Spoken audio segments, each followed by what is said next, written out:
Fala, gurizadinha, tudo certo com vocês? Sim, eu tô vindo tarde aqui falar sobre o assunto, mas estou chegando. Fiz essa digestão, precisei desse dia de digerir a eliminação da seleção brasileira na Copa América e o atual momento também da seleção brasileira. Antes de mais nada, para quem tá aqui e ainda não tá inscrito no canal, se inscrevam para ajudar o canal a crescer, deixa aquele like no vídeo e os comentários por aqui.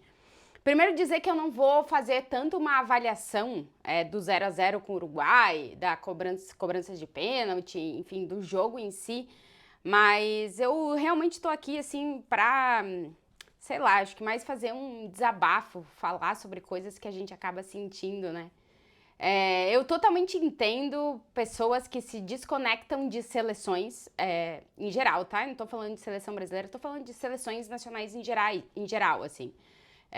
Eu tenho amigos que não torcem para as suas seleções dos seus países e que por N motivos acabam torcendo por outras e tá tudo certo. Então não quero entrar nesse ponto aqui, cada um faz com a vida o que bem entender. Mas eu sou de uma geração que é quase todo mundo de 35 anos para mais, que viveu anos como torcedor de seleção brasileira, né? Eu acho que não, talvez não todo mundo, evidentemente não todo mundo sente da mesma forma. Eu tô aqui para falar da minha experiência e de experiência de pessoas com quem eu conversei nas últimas horas em relação à seleção brasileira, que mais ou menos tem a mesma idade que eu, assim, que tá nessa galera aí dos 35 mais, que viveu anos com a seleção brasileira, que nos fizeram sermos muito torcedores da seleção brasileira e acreditarmos que o Brasil sempre ganha e que com a seleção brasileira a gente tem que ser otimista sempre. Eu sou desse tipo de pessoa. Eu sempre sou otimista com a seleção brasileira. E a culpa, evidentemente, é do que eu vivi na minha infância, né? 1994 é a primeira Copa do Mundo que eu recordo, assim, que eu tenho lembrança dela praticamente completa. Eu lembro na cozinha da minha casa assistindo os pênaltis e chorando que nem uma enlouquecida quando o Brasil ganhou o Tetra. Aquela seleção marcou muito, assim, porque eu tenho aquela seleção como uma seleção que talvez por peças não fosse a melhor seleção brasileira, mas era extremamente competitiva. Aquele Brasil era muito competitivo.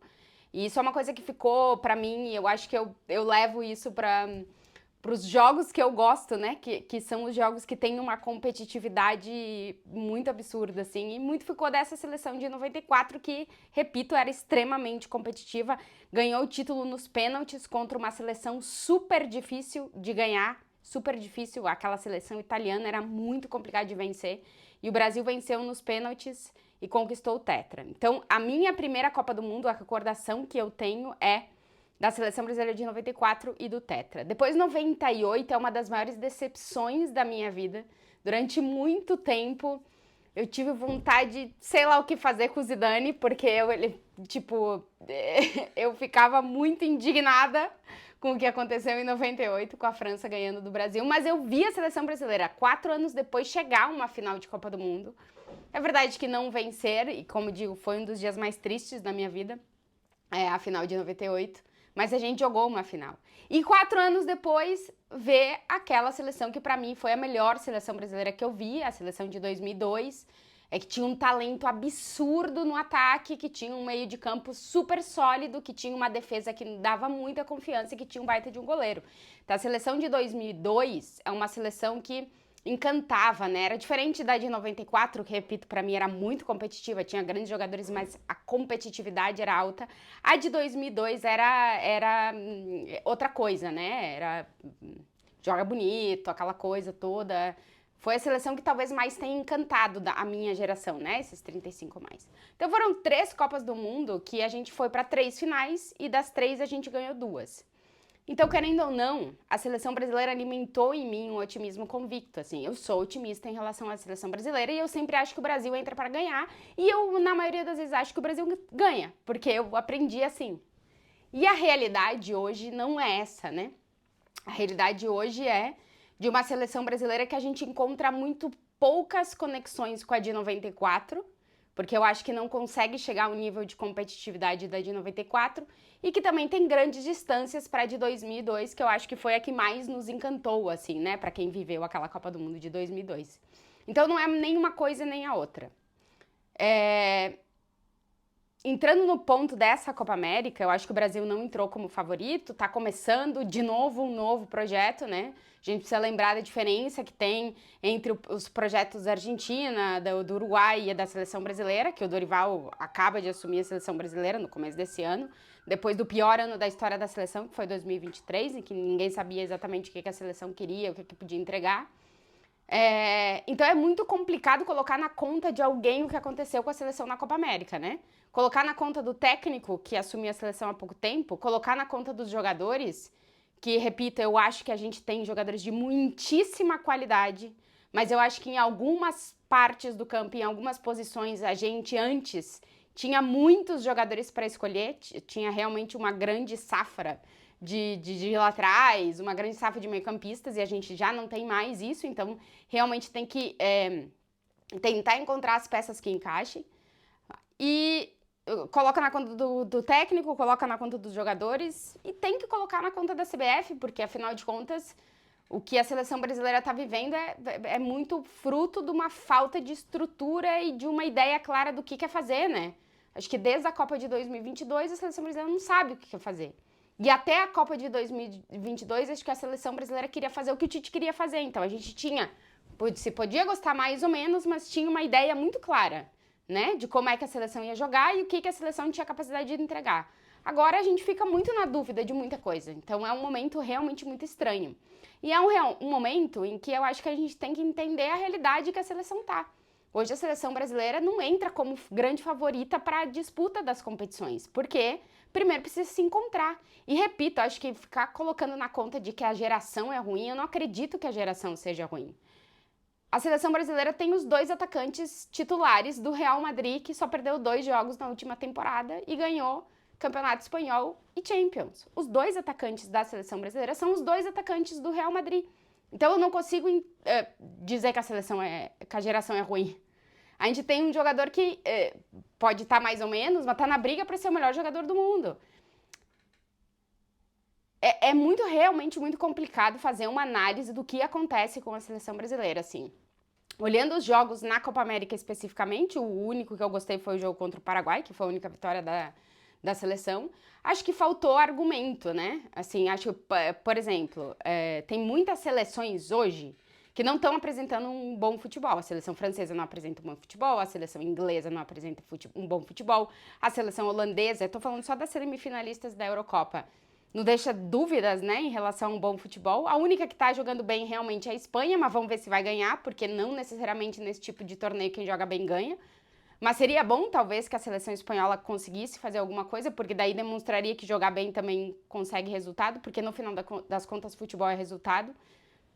Para quem acha que mais ou menos futebol é resultado, os resultados contam muito. Ganhar é uma coisa, perder é outra, bem diferente.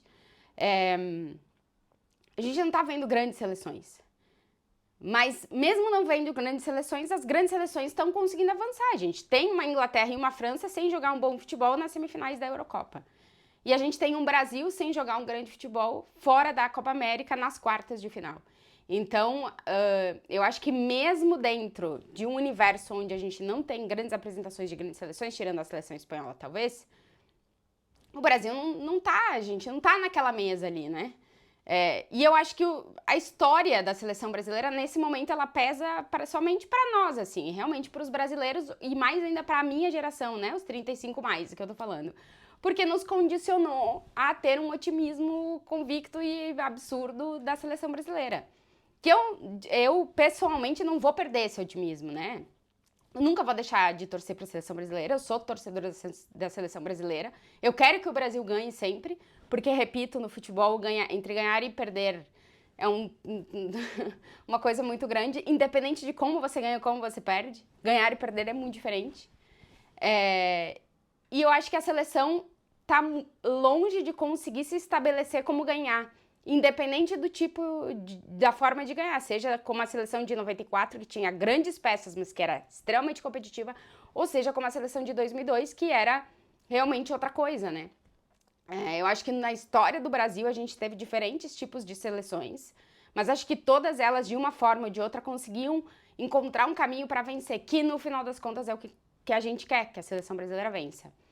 E essa seleção tá com essa dificuldade, né? Então, acho que na Copa América, repito, o único jogo que eu vi que eu gostei foi o jogo contra o Paraguai, no qual o Brasil potencializou o Vinícius Júnior, que é o seu melhor jogador. Nos outros jogos era dificuldade extrema de saída de bola, a gente não tem uma forma estabelecida para conseguir se desvencilhar da marcação alta dos adversários e sair jogando. O Brasil não consegue. Então é bola longa lá pra frente, vamos ver se alguém resolve. E aí quando tu pega uma seleção como a Uruguaia, que te dificulta que essa bola longa chegue no adversário, né, no caso nos atacantes da seleção, praticamente não tinha nenhuma conexão de jogo. O meio-campo da seleção brasileira realmente preocupa, porque a gente não tem peças hoje que nos façam acreditar que uma conexão entre o sistema defensivo e o sistema ofensivo consiga ter uma conversa fluida, que a gente está tentando encontrar esses caras. Mas como eu acho que a gente já não tem jogadores tão estabelecidos nas suas funções, né? Assim, volto um pouquinho no tempo, né? A gente tinha o Casemiro, que era um dos melhores volantes do mundo, e que nessa posição era uma garantia. A gente não tem mais esses caras. A seleção brasileira está tentando encontrar peças para formar um meio de campo que consiga transformar o Brasil numa seleção competitiva. Nesse momento não tem. Por exemplo, o Uruguai conseguiu encontrar essas peças, né? Tem o Ugarte e o Fede Valverde, são estabelecidos os dois meio-campistas da seleção uruguaia, e daí para frente é o ponto criativo e daí para trás é o ponto defensivo. Acho que a seleção brasileira não tem isso, então a seleção está tendo pouco argumento para poder competir. E se não consegue competir, dificilmente vai ganhar. Não quero fazer papel de terra arrasada, porque acho que, repito de novo, temos os dois atacantes do time que acabou de ganhar a Champions, então não dá para falar que a geração é ruim, mas eu acho que tem que encontrar conexões e uma forma mais concreta de conseguir voltar a ser competitivo dentro das grandes competições para o Brasil poder voltar a ganhar, porque o que a gente quer é que a seleção brasileira ganhe. E entender um momento em que o momento é que a gente está fazendo uma fase de classificação para a Copa do Mundo muito ruim e que tem que focar ali, porque a gente tem que estar na próxima Copa do Mundo. E a partir de então conseguir encontrar uma estrutura para essa seleção, é tempo também. O Dorival não teve tempo, não teve. Será que vai ter esse tempo? Será que vai encontrar as peças para poder fazer uma seleção dentro desse tempo se encontrar? Nesse momento é tudo dúvida. E eu acho que eu sou uma que utilizo muito o argumento de que a gente tem 5 títulos de campeões do mundo. E a gente tem. E a história da seleção brasileira é gigantesca. Mas o momento não é esse. O momento é outro. Então temos que aceitar o momento, que chegou um momento de não somos e temos que voltar a ser. Aceitar que não somos e temos que voltar a ser, para a partir daí conseguir fazer alguma coisa grande. Mas acho que terra arrasada não dá, porque aí teria que mudar absolutamente tudo. E não dá também para mudar absolutamente tudo, porque já mudamos absolutamente tudo tantas vezes que agora já ninguém sabe o que tem que mudar. Então, realmente, o momento é bem complicado. Mas, como sou uma otimista convicta, quero acreditar que vamos atravessar essa fase e vamos voltar a ser competitivos dentro de grandes competições. Quando? Aí que tá a minha dúvida. Eu não sei quando isso vai acontecer. Espero que não demore muito.